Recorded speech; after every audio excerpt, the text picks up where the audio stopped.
séisme de 8,9 sur l'échelle de Richter, puis un tsunami secoue le Japon, le plus fort jamais enregistré dans le pays. Le bilan, des centaines de morts et des centaines de disparus. Le tremblement de terre surprend des millions de Japonais en plein après-midi, des secousses d'une violence inouïe, des minutes très angoissantes.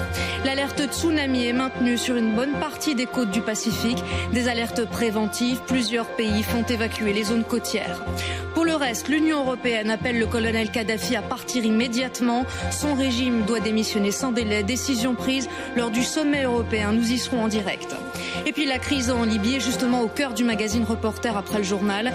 Des simples citoyens sont devenus à Benghazi de véritables révolutionnaires. Ils veulent la fin de Kadhafi.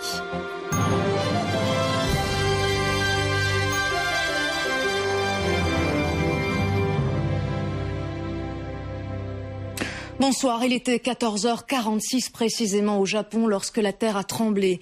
Des secousses incessantes. Il s'agit du séisme le plus puissant jamais enregistré dans l'archipel, d'une magnitude de 8,9 sur l'échelle de Richter. Difficile d'établir un bilan. Nous y reviendrons dans ce journal. On parle d'1 millier de morts. Ce séisme a provoqué un tsunami géant avec des vagues de 10 mètres. La ville de Sendai est dévastée. Le récit de Frédéric Delfosse. La fureur vient de l'océan et elle va tout dévaster. Les vagues agressent les terres, des murs d'eau pouvant atteindre les 10 mètres. Comme un gigantesque rouleau compresseur que rien ne peut stopper, comme un fléau qui anéantit tout signe de vie.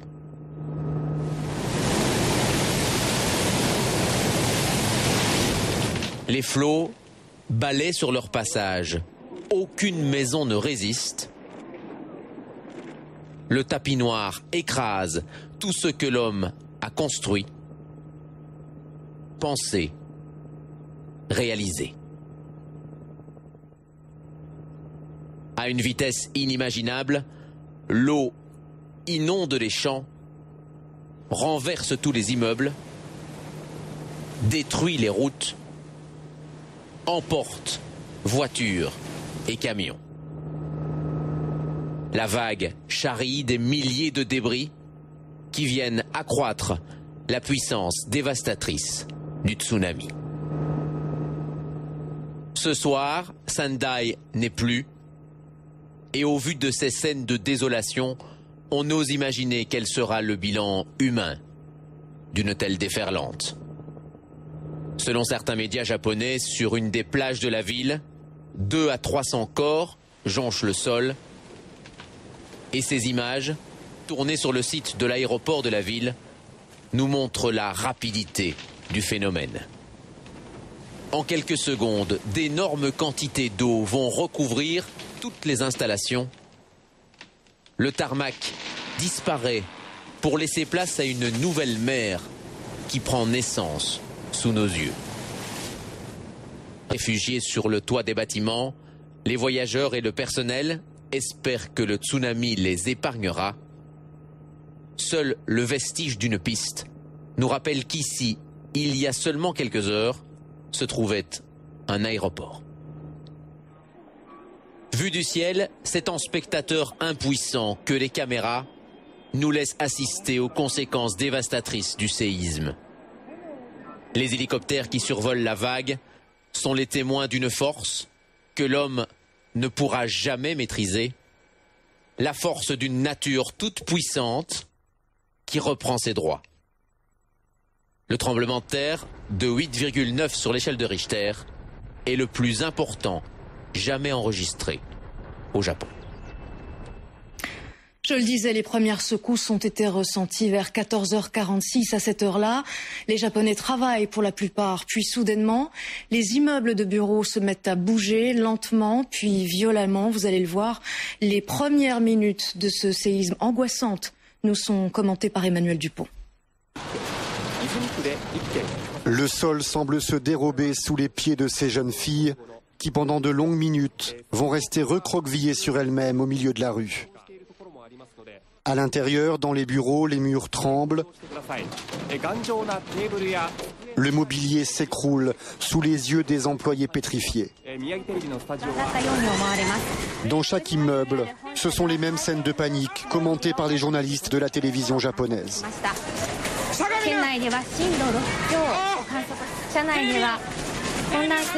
Ici, c'est une réunion dans les locaux de la préfecture qui tourne court, interrompue par une violente secousse. Il est 14h46, heure locale. La plupart des Japonais sont au travail lorsque la terre se met à trembler. Nous sommes à Sendai, ville la plus proche du séisme. Mais à 400 km plus loin, près de la capitale à Tokyo, on tremble de peur également.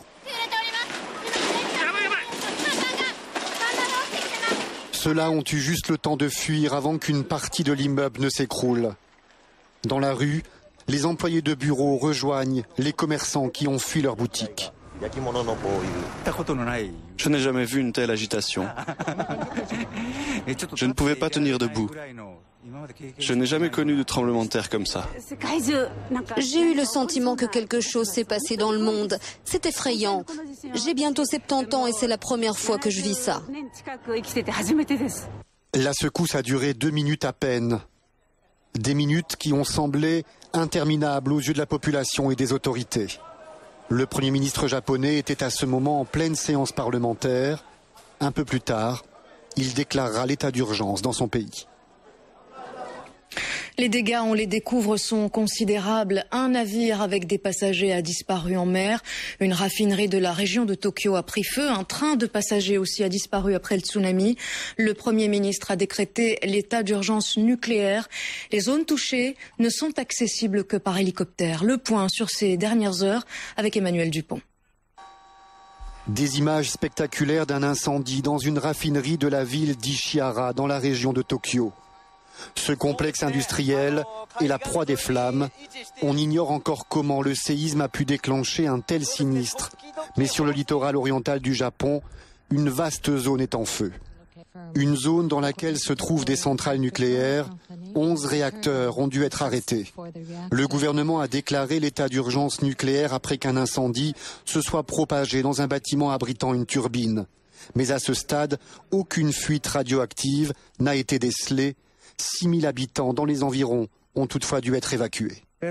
L'évacuation est une simple précaution. Comme vous le savez, il n'y a pas de risque de fuite radioactive et aucun danger pour l'environnement. Officiellement, pas de menace nucléaire, mais c'est un séisme d'une violence extrême qui a frappé le Japon. Le tsunami qui a suivi a causé des dégâts matériels et économiques dans tout l'archipel. L'industrie, les transports, les habitations et un bilan humain qui ne cesse de s'alourdir. Un séisme extrêmement violent, de magnitude 8,4, a frappé le nord du Japon. Cela a provoqué d'énormes dégâts au nord du pays et autour de l'épicentre. Je souhaiterais présenter mes condoléances aux victimes de cette catastrophe. 12 heures après les premières secousses, de fortes répliques ont toujours lieu, jusqu'à 5,5 sur l'échelle de Richter dans le nord-est du pays. Selon l'agence météorologique, il s'agit du séisme le plus puissant depuis 140 ans sur l'archipel. Et on va faire le point en direct avec un confrère, Vincent Touraine. Bonsoir, vous êtes journaliste à Tokyo. Pouvez-vous nous décrire ce qui s'est passé, ce que vous avez vu et ressenti à Tokyo ? Écoutez, nous ici à Tokyo, on l'a ressenti avec une intensité de l'ordre de 5 sur l'échelle de Richter, ce qui est déjà beaucoup. Je peux vous dire que dans l'endroit où je me trouvais, les murs ont tremblé, beaucoup de choses sont tombées par terre, les gens ont eu très peur et la réaction immédiate des Tokyoïtes, ça a été bien entendu de sortir le plus rapidement possible des bâtiments, de sortir des habitations, de sortir des bureaux pour se rassembler à l'extérieur et attendre ensuite les consignes données par la police, par les pompiers par exemple, pour évacuer les écoles aussi. On fait sortir les enfants, les ont rassemblés dans les cours et ont attendu que les parents viennent les chercher. Donc il y a eu dans les toutes premières secondes, les toutes premières minutes de ce tremblement de terre qui a encore une fois été ressenti de façon assez forte ici, pourtant on est à 400 km de Sendai, eh bien il y a eu un début de panique, mais finalement les choses sont rentrées progressivement dans l'ordre puisque les Japonais sont quand même préparés à ce genre de choses et ils savent qu'il faut rester calme dans ces conditions. Mais justement, ce soir, peut-on parler d'un retour au calme ? Comment la population vit-elle cet après-séisme ? Alors, très difficile de dire ce qui se passe à Sendai actuellement, puisque bon, la nuit est tombée, il est 3h du matin, les secours certainement s'activent pour tenter de trouver des survivants dans cet océan qui a littéralement submergé une région entière et emporté sur son passage non seulement des bateaux, des voitures, mais aussi des maisons entières. Alors qu'ici, à Tokyo, c'est plus un problème d'organisation qu'ont les gens. Comment est-ce qu'ils vont pouvoir rentrer chez eux après une journée de travail, alors qu'il n'y a plus de transport en commun, alors qu'il y a des embouteillages monstrueux dans Tokyo. Alors il y a deux solutions, soit on reste au bureau, on dort au bureau, soit on rentre chez soi à pied, et ça peut durer des heures. Merci beaucoup Vincent Touraine pour ces précisions en direct depuis Tokyo, grâce évidemment à une connexion Internet. Le bilan va beaucoup évoluer durant les prochaines heures et les prochains jours. En ce moment, il faut tenir compte du décalage horaire. Il fait nuit, on l'a dit, au Japon. Mais les recherches se poursuivent malgré tout pour tenter de retrouver des disparus bloqués sous les décombres. Dominique Enroth. Impossible de connaître leur nombre, mais les personnes coincées sous les amas de béton se compteraient par dizaines dans plusieurs villes du nord-est du pays. Les sauveteurs japonais sont à pied d'œuvre. 35 équipes internationales de recherche ont été mises en état d'alerte pour leur venir en aide. La tâche s'annonce immense, il faut faire vite, on ne compte plus les immeubles effondrés. À ce spectacle de désolation s'ajoute à présent celui des incendies. Le feu après l'eau, de nombreux endroits de la côte nord-est sont la proie des flammes. 10 incendies ont également été signalés dans la capitale.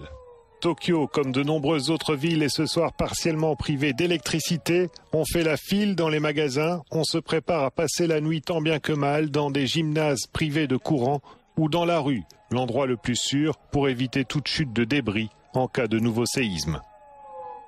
Je vous propose à présent d'écouter le témoignage d'un Belge qui vit à Tokyo. Cet homme a eu très peur lorsque l'immeuble dans lequel il travaille s'est mis à trembler. Des propos recueillis cet après-midi par Nadia Bouria.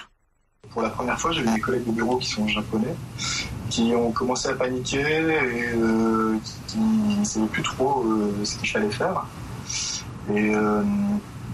Et en fait, c'était vraiment impressionnant. Mon bureau est dans une tour au 18e étage d'un immeuble. Donc un immeuble qui est assez récent, qui a 4 ans. Et même avec ça, j'ai senti les murs qui bougeaient. C'est comme être dans un bateau en pleine tempête, quoi. Contrairement à mes collègues japonais, moi j'ai décidé qu'à 15h30, il était temps de rentrer chez moi. Et j'ai bien fait parce qu'il n'y avait pas de train à cette heure-là. Et il faut savoir que mon domicile est enfin, Tokyo, c'est très grand. Et mon domicile est à une quinzaine de kilomètres de mon bureau. Donc je me suis tapé les 15 km à pied, il y avait énormément de gens dans les rues. J'ai vu des gens qui s'installaient pour dormir, soit dans les izakaya, dans les bars, ou des gens qui dormaient dans les entrées de métro, où on a même conseillé aux gens de rester au bureau et de dormir au bureau. Et est-ce qu'il y a eu beaucoup de répliques aujourd'hui ? Ça n'arrête pas, il y en a encore pendant que je vous parle, je viens encore d'en sentir une ou deux. Depuis minuit, il y a eu 7 à 8 répliques et plus celle que je viens de sentir il n'y a pas longtemps, donc ça va faire 9 répliques en 1 heure. Moi, je ne me souviens pas de l'époque où je vivais en Belgique d'avoir connu une sensation de tangage aussi énorme que celle-là.